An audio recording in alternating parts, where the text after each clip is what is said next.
Tämähän on vasta alkulämmittelyä. Ruosteessa mä oon ja pahasti. Tyyne puusti sen haamu.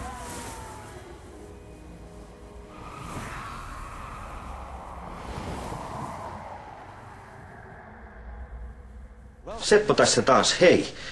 Minulla on ilmoitusasia. Mua epäillään huumeiden hallussapidosta ja välittämisestä. Unelmien prinssi. Koston kierre sen kun jatkuu ja jatkuu.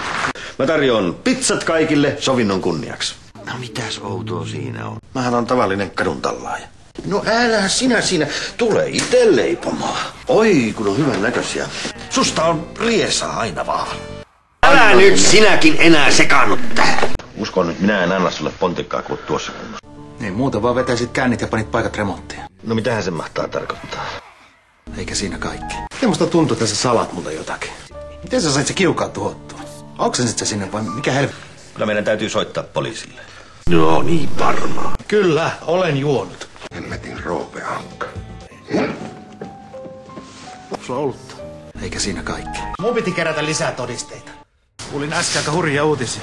Meikäläinen laittoi pentuna aina kuumemittarin kuumaan veteen, että saa jäädä hima. Kuulostaa aika säälittävältä. Ihanat juhlat. Et kai sä tosissas muuta kuvitellut. Töihin nyt siitä. Niin. Huumeita. Meidän kellarissa. Olen tässä perheessä vanhin ja minä määrään täällä. Mä tosiaan luulin, että sä olisit oppinut virheistäsi, mutta ei. Ehkä sun olisi paras mennä kotiin. Sä oot niin hirveä herkkä. Ja ties mitä muuta. Kiitos. Resepti oli siinä makkarapaketin kyljessä. Ihmislihaa. Tuli asiaa. Meillä on täällä yksi vieras. Joo, on. Ja kovasti on murheellisen näköinen.